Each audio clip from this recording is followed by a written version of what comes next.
Good morning, friends. It is very early, so I'm trying to be a bit quiet to not wake McKeely and Ollie before they have to get up. But it's 4:15, and I am up for launch day, which is interesting. This is the one launch of the year, normally May time, where Australia goes out of daylight savings and the UK and the US go into daylight savings. And it means that we basically get an annoying time zone basically becomes an even worse one for a little while.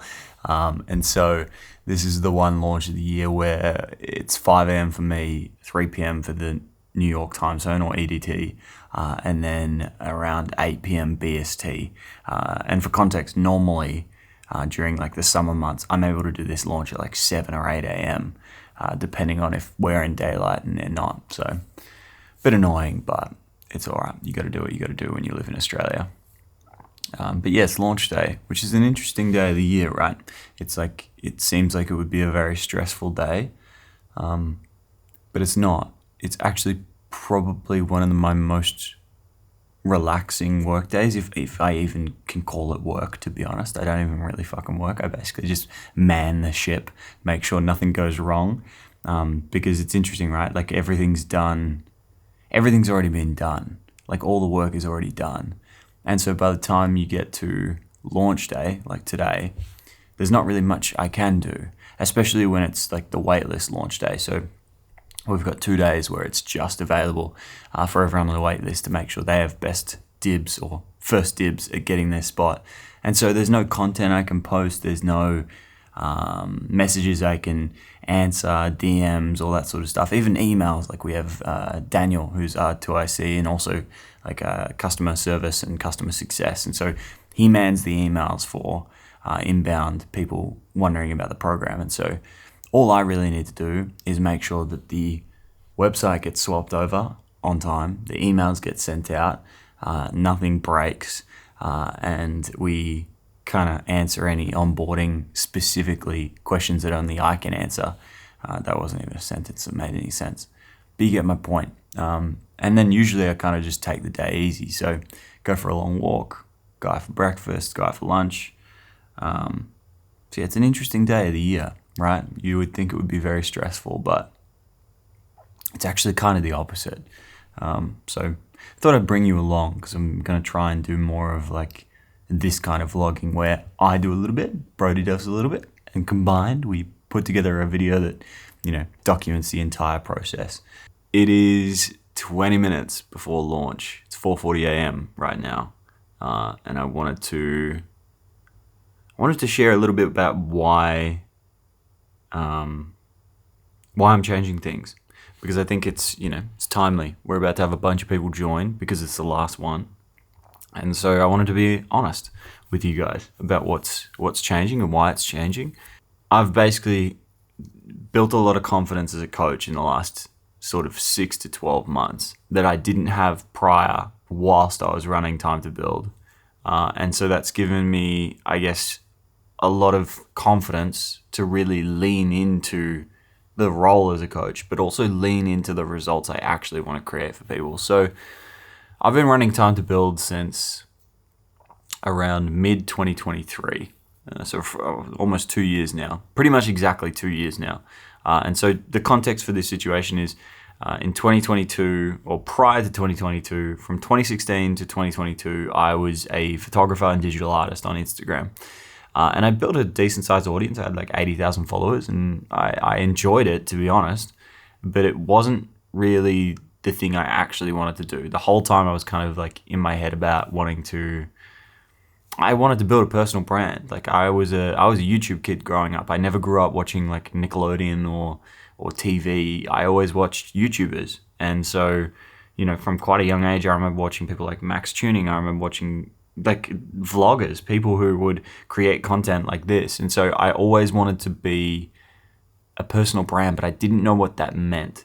And I seriously, this is kind of a through point of this entire story, but I seriously lacked confidence when I first started. And so my ability to do this was basically non-existent. And so the most I could really muster was to make photography content or take photos and then try to share my emotions, try to share my personality through captions. And even that, when I first started, was like a big deal. That was way too much.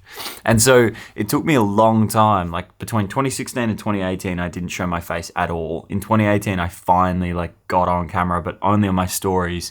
And then slowly over that time, between like 19, 20, 21, 22, not age, years, 2019 through till 2022, I kind of threw myself in the deep end and started making YouTube content occasionally, some video content occasionally, testing the waters with TikTok, making some iPhone content, some vlog content, pretty much everything and anything that I wanted to make. And I really began to enjoy it, but I had this kind of monkey on my back of my personal brand that I built for photography. And so in 2021, I actually quit altogether. I had been running a freelance business as a videographer that was doing all right, but COVID kind of had completely eliminated that business. I tried to come back and just had no clients, and nor did I have the motivation to do it. A lot of my business up until that point had been purely word of mouth. So once that had kind of stopped and then been taken away and then not come back for too long, to the point where those clients found new people, I had no clientele left. And then on top of that, I wasn't making any money from my 80,000 followers on Instagram. And so I had a bit of an existential crisis, if you will, where I sort of came to the realization, you know what? I think it would be fucking easier to have a full-time job. I'm going to quit.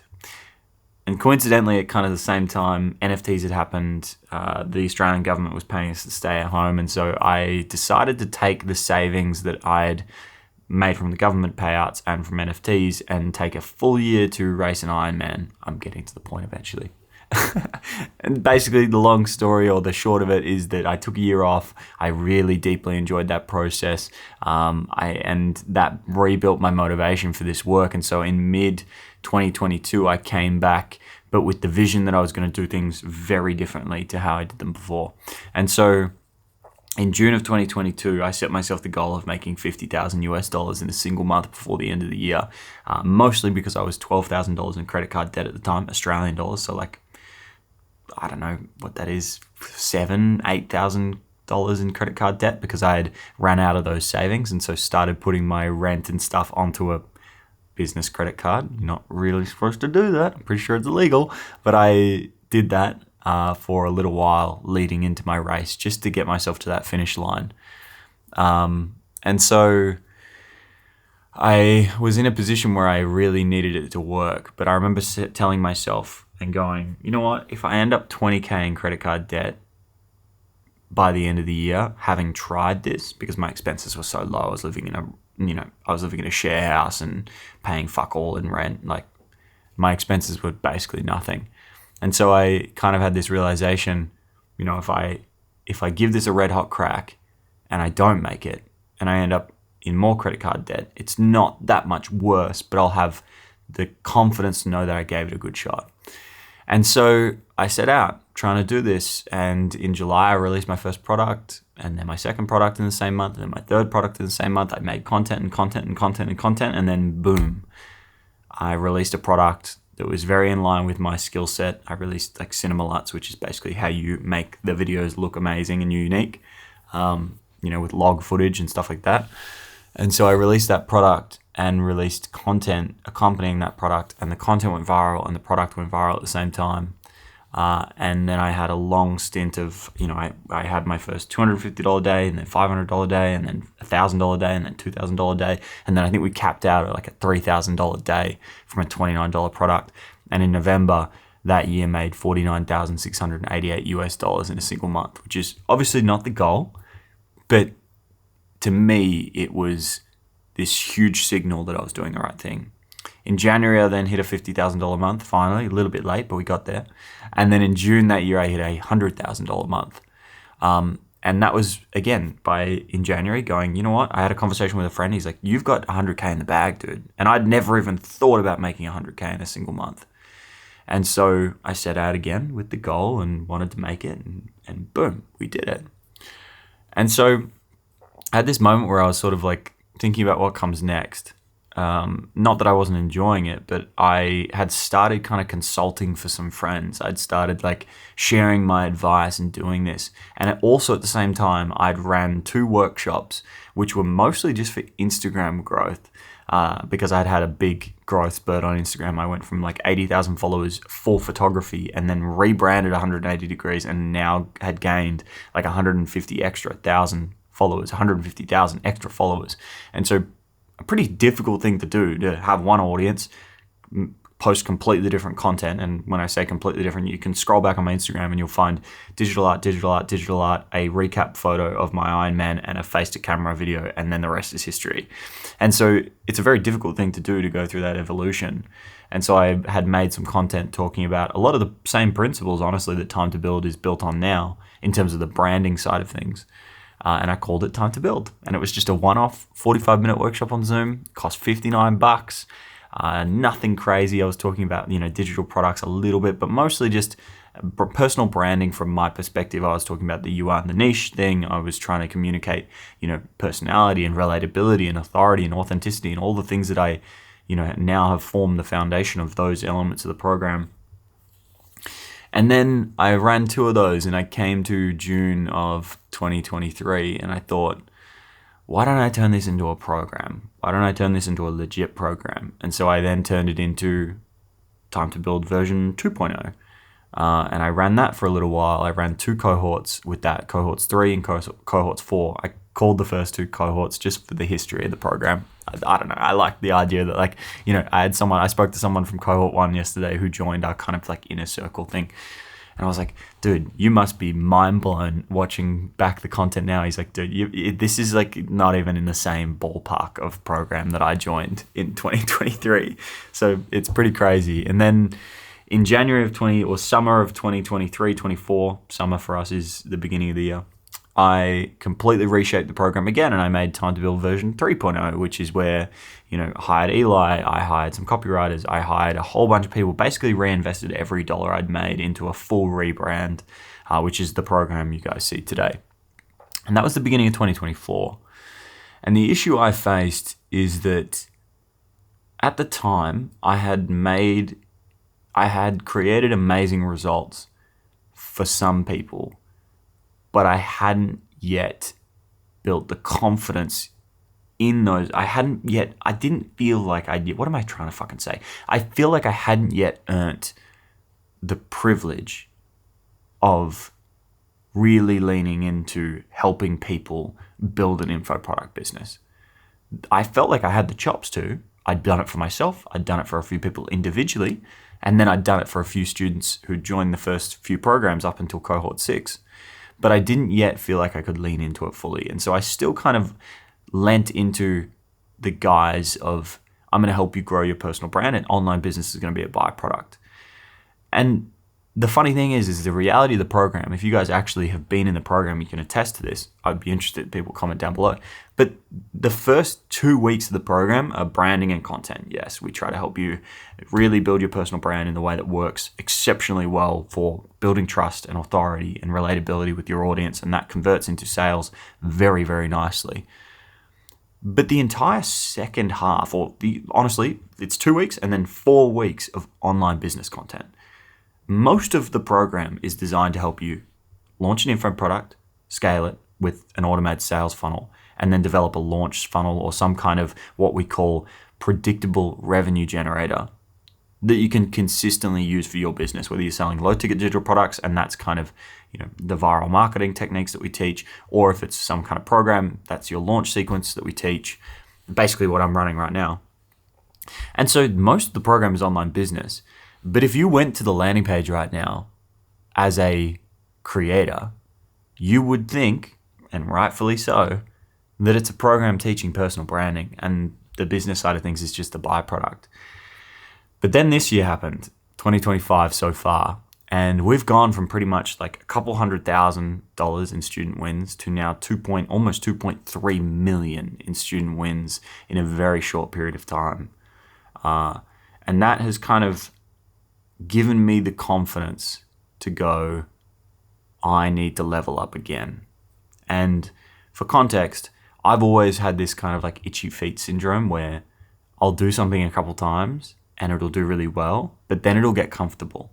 And as soon as it gets comfortable, I feel this urge to flip things on its head and rebuild it into something better. That monologue went for a little bit longer than I expected it to. But I'm pumped. This will be fun. I'm so fucking nervous, if you can't tell. The reason why I'm talking to camera is because it makes the time go quicker. I always get nervous before these launches because it's kind of like, I don't know, all the work is done, right? It's kind of like a sports match when you're a kid and you've done all the training and your parents are like, you don't need to be nervous, you've done the work, blah, blah, blah. Like swimming carnival events I did as a kid or water polo games or whatever. I remember like my parents sort of being like, no, you've done all the work, like the training's done. It's the same sensation here. I'm like, just let me fucking go, let me do this, let me do it. But I can't, I have to wait. I have to wait for the moment, I have to wait for the students, I have to wait for everyone to join, and then next week we get to go for it, which is the best part. The kickoff call is always like the best because the work is done, the students are in, the program's sold, everything's locked down. It's not for sale anymore. I don't have to worry about marketing for a bit. All I have to do is then go and shift into full teaching mode, which I really fucking love. But yeah, we're about an hour into the launch now, an hour and 20 minutes into the launch, and we've had about, I don't know what we're at. I think we're at like 32 signups so far for cohort 10, which is pretty good. Pretty happy with that. I usually find for these launches, we sit somewhere around probably like 40% of total signups in the first day. And then usually there's a little bit of a taper through the middle and then a big tick up at the end. I find it kind of looks like a bit of a half pipe, my launches. Usually the 10-day open cart has a big first day, lull through the middle period, and then a big last day. And so this is kind of right on cue for what we expected. The waitlist was a lot bigger than the previous launches, but at the same time, like, it's a high ticket program. So a lot of people feel, or need to kind of have their objections handled and really sit with it for a few days, I find, or at least, the 10-day open cart, usually sit with things for a while before they get started, especially like as the price has gotten higher. I've found it's harder for people to make that initial decision, which is completely normal. I would do the same thing if I was joining a program like this. And so this is pretty much bang on cue for what I expected. Sometimes I look at my life and I look at my career and I look at, the person I was when I was, a teenager and in my early 20s and how much of a fuck up I was and how little prospects I had for my life. And I think about the last 8 years, and obviously I've put an enormous amount of work in. I don't downplay that. And a lot has change that has led me to being the person I am now. But if you guys could see the person I was before all of this, none of you would doubt yourself ever again. And so I feel this kind of deep responsibility to share as much as I can, because I sometimes genuinely feel like, fuck mate, if you can do it, there isn't a single person on earth who can't. And so I feel a really deep sense of fulfillment when I launch this program and I open doors and I have a bunch of names come in and faces come in and people join and get excited and everyone's kind of revved up. The energy is amazing. And so essentially the TLDR of me ranting at the camera right now is this is my favorite week of the year, or my favorite 4 weeks of the year, because we're open 4 times a year. Basically 40 days of the year out of the 365, I get to do this, and that's amazing. And then obviously the teaching part is also amazing. So yeah, it's a cool process. Very cool process.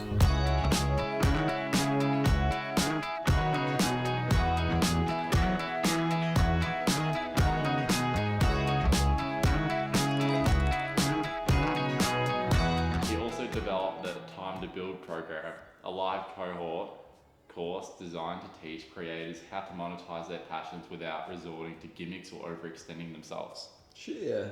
How cool is that? It has the gas up from Ready? ChatGPT. By September 2023, Tom had amassed over 345,000 Instagram followers and reported earnings exceeding $172,000 in that month alone. Wow, that's amazing. We will have a nice place in Melbourne. Like we're gonna get. The funny thing is, before the flood happened, McKeely and I were like really into interior design, now, obviously, it's pretty fucking empty. I like it. It's nice, but it's like, it's kind of like, it's a bit depressing for us because we were really into like interior design and color choice and art and basically everything that was in our home, even like our old apartment in Melbourne. And then when we moved to Geelong, we kind of continued that. But then like we moved here, we're not going to be here for very long. There's not really much point in like trying too hard. We do have a dining table coming next week, and we have a nice armchair coming from Coca Republic next month. But we're very excited, or I'm very excited to move back to Melbourne. You know, being back in Melbourne would be nice, but like mostly just because it'll be nice to establish roots somewhere again. Move somewhere knowing that we're going to live there for at least a couple of years, and then start like actually getting back into like interior design and stuff. Because yeah, this house is nice, but it's also been a good lesson in, I don't think we need as big a house as this. We have a whole upstairs that nothing is up there at the moment, and we've not even gone up there. I mean, it doesn't help that we've lost like half of what we owned. Yeah. And so we don't have much furniture. Like, we didn't even have this couch when we moved in. We had this couch, but the old one obviously got flooded. All we had was a TV in it, my office, and our bed, and that was it. That was all we had. And so we're kind of slowly fixing things. And then the insurance company paid us out, but then Trump crashed the stock market. So I just put everything into the stock market. So it is what it is. I'm looking forward to moving back to Melbourne though. It'll be nice. Almost fell. Happy? That's so fun.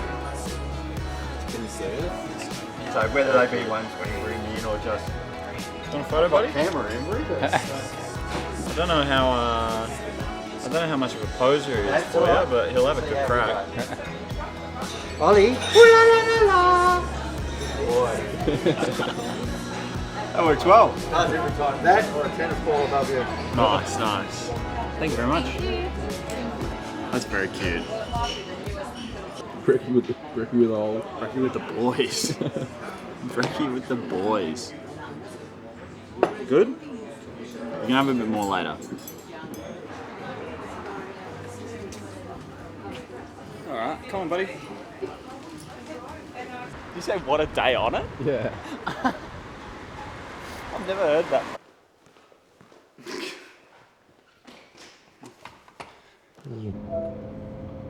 Hey mate, Oh, he's here. How you doing? I'm good bro, how are you? Yeah, good. How you doing? Is anything broken? Onboarding has been super smooth man, so Shot you messages? so far so good. Yeah, as in just a couple of people being like, oh, how do I RSVP for lessons and that. I just think you're better at like crafting those sort of like, you're good at crafting like those update messages. And so if it's like a update message more so than like a marketing email, I think that'll be good. I have a tendency to just tell stories in my emails, which I think is it's good for like selling, but then That's if good. I'm just trying to like Yeah, get sell, mate. if I'm trying to get information across, it can be a bit like, shut the fuck up and just tell me what you're trying to buy. Yeah, it is good, stuff. but they're high quality. I feel like they're high quality students. Exactly. That's pretty much it. I think we're at 30 so far for the day, which is like, Fuck yeah.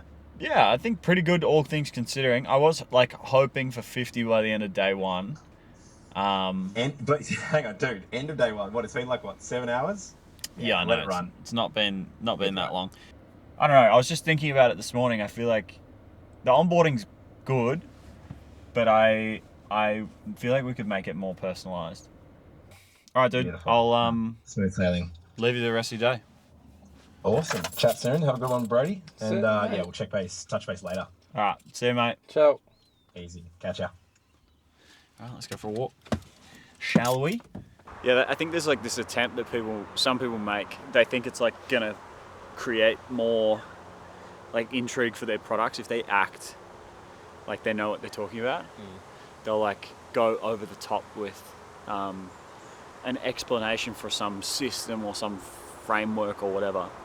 But in reality, people just want to know that I've found that people just want to know that you've done what they want to do, or you've helped others do what they want to do. They don't care how much you know. They don't care if you're like some expert or some person who's, you know, unbelievable. All they care about is like, has this person done what I want to do in the way that I want to do it? And do I relate to this person, which is the same thing? And then also, have they helped other people do it? It's like, you know, your own proof is one thing, which you can sell off your own proof in the start. And I did sell off my own proof in the start. That's pretty much how this whole business started.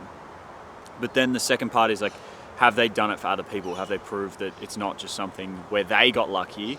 Now they've repeated that with other people, which is where you can then shift your marketing and build a legitimately profitable business, because then you start to operate off word of mouth referrals. And then, you know, once it steps beyond you, you're no longer kind of marketing to those people that are like, oh, you did it for you, but who cares? Which is kind of like a lesson in, I think one of the biggest lessons I've realized recently is like business is, there's kind of an inevitable, I don't even know how to describe it, like a maturing phase for business. Like, I think a lot of us want to achieve something that we aren't yet, or don't yet have the, I guess, the product maturity yet to achieve.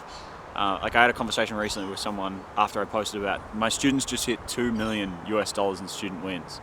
And I had a question from someone. They were like, why, you know, like I can't get my students to give me referrals. I can't get my students to give me wins. Like I'm really struggling to get testimonials. Should I incentivize it and all that sort of stuff? And I was like, how many students have you got? And he's like, I've had 120. And I'm like, well, you just haven't really gotten to the volume of students yet. You haven't worked with enough people. One, that gives them enough time to actually achieve the results, because usually it takes longer than a lot of these people talk about, where they're like, oh, come into my program in the next 60 days, I'll help you fill your calendar. It's like, usually it takes a bit longer to reach like maturity in terms of your student results. But then two, there's like a threshold of numbers you have to hit before you get to do it. So that person, for example, it's like all of the marketing that you're seeing is like them trying to sound smart and trying to sound sophisticated and trying to sound like they have this framework that's optimized for them, when in reality all you kind of need to do is show that you are capable as a coach and as a business owner, but then also show that you've done it for other people. Like I intended on Brody coming over to film today, but it was always kind of going to be a bit of a boring day, because my launch days aren't actually that exciting, and I don't think they should be. I think I realized, because I've done this 9 times now over the last 2 years, and I realized I was, especially probably like my early launches last year in 2024, when things started to really ramp up, I started to notice that I was riding the highs of the launch way too hard. And so I had a little bit of a pullback in, like, you know, nothing crazy. Like I had a record launch in February, and then the following May, I think it was still like better than the one before February, but it was slightly worse than February. And so I experienced this ultra low going into the cohort, which is obviously not a good thing if you're going to be going into the program that you then want to perform in.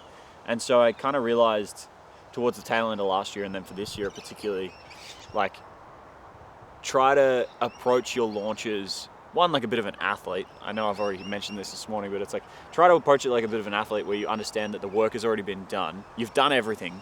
Now you just have to let the work do its own thing. And the results are out of your hands at that point. And I know that's a hard thing to, you know, actually do, is to fully embrace that the results are out of your hand, because it can be easy to ride the highs emotionally and ride the lows emotionally. But I find if you let yourself do that, it just becomes, one, you end up getting sick. Like I used to get sick every single cohort by weeks 2 or 3. And then obviously, because it's live, I would be sick throughout weeks 4, 5, and 6. And it almost became a joke with Daniel and I, where we'd be like, oh, you're going to get sick now. But then the last 2, 3 cohorts, I've started to develop this launch day kind of rhythm and launch week rhythm, where I do a shitload of work in the last 2 weeks leading into it. But then the actual 10 days is mostly just micro adjustments. So like, you know, if an email does well, let's write another one like that. If an ad does well, let's make another one like that. If our ads aren't performing, let's make another one. But nothing like, we're not going to rewrite the entire plan. We kind of pick a direction and we stick to that direction. We're not going to try and do something dramatic during these 10 days. And it's been so much better for my emotional health, but also my literal health, because I don't get sick anymore in the middle of the cohorts because I'm not so stressed or riding the emotional highs of the launch day. I don't know if that's valuable at all to any of you, but hopefully it's interesting. It's I've always found it funny when I speak to a lot of people and they're like, oh, are you nervous for the launch day? Are you like excited? Are you revved up? Blah, blah, blah. And I'm like, not really. I'm actually kind of like excited for the launch to be done and then get into teaching and then reassess for the next time, because I actually enjoy the weeks leading into the launch more so than the actual launch, because it's like I can't change anything now. What's done is done. Everything, all the work that I've done now is done, and all I can really do now, like even this morning I was like, you know what, next time I think I'm going to have a stronger focus on content leading into the launch rather than email marketing, because I feel like it's something I've dropped off on. But that's a change I'm now going to make next time rather than kind of this time. So yeah, it's not as exciting as you probably would think launch week or launch day would actually be. Girl, you really got me going. You got me so I don't know what I'm doing. Yeah, you really got me now. You got me so I can't sleep at night. Yeah, you really got me now. You got me so I don't know what I'm doing. Oh yeah, you really got me now. You got me so I can't sleep at night. You really got me. You really got me. You really got me. See, don't ever set me free. I always wanna be by your side. Girl, you really got me now. You got me so I can't sleep at night. Yeah, you really got me now. You got me so I don't know what I'm doing. Oh yeah, you really got me now. You got me so I can't sleep at night. Like back in the day I could train for like, you know, even you could train, like it's just because you're like 20 fucking years old and built of fucking piss and vinegar. But it's like, dude, you could train for like 2 hours and your like last set of whatever exercise would be just as good as your first. Meanwhile now I'll do one set and then it falls off a cliff fast. Like now I don't even want to pick up that dumbbell again and do another set. But normally this exercise feels really good, but it doesn't feel very good today.